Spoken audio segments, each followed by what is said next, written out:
Kisah Nabi Muhammad SAW, Hijrah pertama dan Isra Mi'raj. Pada masa awal periode dakwah, Rasulullah mengalami banyak sekali halangan. Para pemimpin Quraisy datang menemui Abu Thalib, paman Rasulullah. Mereka adalah para pembenci Rasulullah.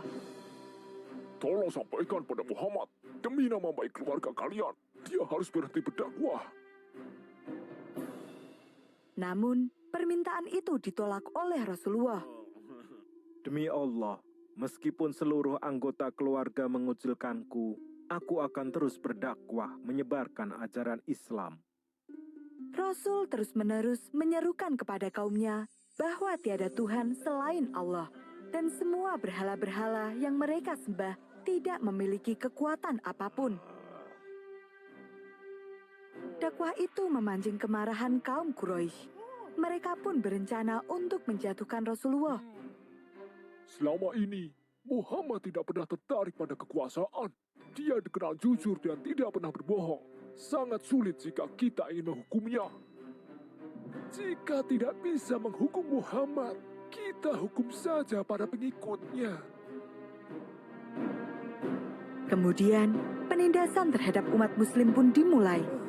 Sasaran mereka adalah orang-orang miskin dan para budak. Jemur mereka di tengah padang pasir. Jangan diberi makan ataupun minum.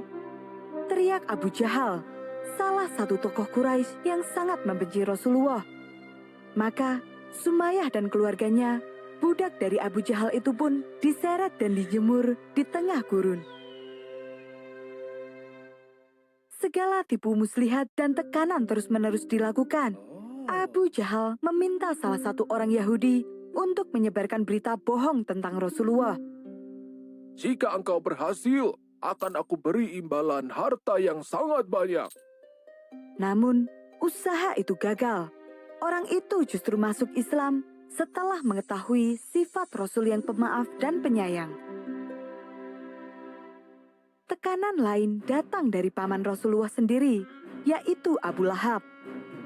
Segera ceraikan istri-istri kalian dan putuskan hubungan dengan keluarga Muhammad. Saat itu, putranya Utbah menikah dengan Ruqayyah dan Utaibah menikah dengan Ummu Kulsum.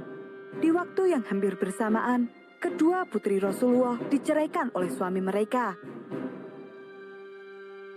Selama masa sulit itu, Abu Thalib selalu melindungi Rasulullah. Dia pergi menemui para pemimpin dari Bani Hashim dan Bani Muthalib. Muhammad adalah orang yang paling bisa dipercaya. Meskipun kalian tidak setuju dengan ajarannya, lindungilah dia, karena dia keluarga kita. Meskipun menolak masuk Islam, namun rasa sayang pada keponakannya tidak pernah berkurang. Ancaman terus-menerus datang. Rasulullah pun memohon petunjuk kepada Allah atas kekejaman yang diterima oleh umatnya. Lalu, Allah menurunkan perintah untuk hijrah. Karena bumi itu luas, selalu ada tempat bagi kaum muslimin. Rasulullah kemudian menganjurkan kaum muslim untuk hijrah ke Habasyah, negeri yang aman dan damai, dipimpin oleh Raja Najasyi yang adil dan bijaksana. Rombongan pertama yang pergi berjumlah 15 orang, termasuk Utsman bin Affan bersama istrinya Ruqayyah, putri Rasulullah. Mereka pergi secara diam-diam pada malam hari, agar tidak ketahuan oleh kaum Quraisy. Kapal ini akan mengantarkan kita ke Habasyah. Kemudian, mereka menumpang sebuah kapal. Dialah yang memimpin kelompok tersebut. Kaum Quraisy mengetahui kejadian itu, namun semua sudah terlambat. Celaka, mereka berhasil lolos. Mulai saat ini, tidak akan ada ampun lagi bagi mereka. Setelah itu, penindasan terhadap kaum muslimin semakin parah. Mereka dikucilkan dari semua kegiatan sosial, termasuk pekerjaan, perdagangan, hingga pernikahan. Akhirnya Rasulullah memerintahkan kaum muslimin untuk kembali hijrah ke Habasyah. Rombongan kedua yang berangkat berjumlah 101 orang dan dipimpin oleh Ja'far bin Abi Thalib. Kali ini, kaum Quraisy tidak tinggal diam. Mereka mengutus Amr bin Ash dan Amrah bin Walid ke Habasyah untuk mengganggu kaum muslimin. Bawalah harta benda ini sebagai hadiah. Kalian harus membuat Raja Najasyi mengusir kaum muslimin itu. Amr bin Ash menghasut Raja Najasyi dengan mengatakan bahwa Islam adalah ajaran yang sesat karena tidak mengakui Tuhan-Tuhan nenek moyang. Mereka juga berusaha membujuk dengan bermacam-macam hadiah. Namun, Raja Najasyi tidak percaya begitu saja. Aku akan mendengarkan pendapat dari kedua belah pihak. Dia kemudian memanggil salah satu perwakilan kaum muslimin. Dalam kesempatan itu, Ja'far bin Abu Thalib berperan sebagai juru bicara. Dia menjelaskan apa itu Islam dengan sangat baik kepada sang raja. Dan ketika dia membacakan surat Maryam, Raja Najasyi menangis. Sesungguhnya, ini dan yang dibawa Isa benar-benar keluar dari satu cahaya yang sama. Sejak saat itu, kaum muslimin di Habasyah bisa beribadah dengan aman. Berbanding terbalik, Rasulullah dan para sahabat yang masih bertahan di Mekah semakin terpojok. Hei, ambilkan aku kotoran kambing. Para sahabat Abu Jahal memenuhi permintaan itu. Apa yang akan kamu lakukan dengan ini? Aku akan memberikannya pada Muhammad. Kemudian, Abu Jahal berjalan mendekati Rasulullah yang sedang sholat. Dan ketika Rasul sujud, Abu Jahal meletakkan kotoran itu di antara bahu Rasul.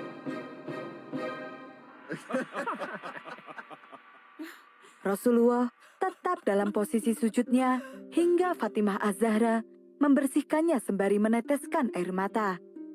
Itu adalah sedikit cerita tentang kekejaman kaum Quraisy terhadap Rasulullah. Pada tahun ke-10 setelah kenabian, Rasulullah menghadapi cobaan yang sangat pedih. 2 orang yang sangat dicintainya wafat. Mereka adalah Abu Thalib dan Siti Khadijah. Tahun itu pun disebut dengan Amul Husni atau tahun kesedihan. Kini, tidak ada lagi Abu Thalib, sosok kuat yang melindungi Rasul dari kekejaman kaumnya. Dan tidak ada lagi Siti Khadijah yang selalu setia mendampingi Rasul. Kaum Quraisy memanfaatkan kesempatan itu untuk menyerang dan menghina Rasul terus-menerus. Hingga akhirnya, Rasul memutuskan untuk hijrah ke Taif.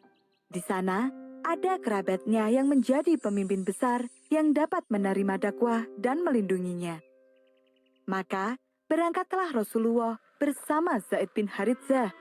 Mereka berjalan kaki menempuh jarak yang cukup jauh. Sayangnya, orang-orang Taif menolak kedatangan Rasulullah. Kalian tidak diterima di sini. Kemudian, mereka mengusir Rasul beserta Zaid bin Harithah dengan lemparan batu hingga terluka parah. Dalam perjalanan pulang menuju Mekah, Rasul berdoa, Ya Allah, tunjukkanlah jalan yang lurus kepada kaumku, karena sesungguhnya mereka tidak mengerti. Di tengah kesedihan dan kesulitan yang dirasakan Rasulullah, Allah menunjukkan mukjizatnya yang sangat luar biasa. Pada malam itu, Rasulullah sedang berada di Hatim dekat Ka'bah. Malaikat Jibril datang menghampiri dan membelah dadanya, kemudian membersihkannya dengan air Zam-Zam.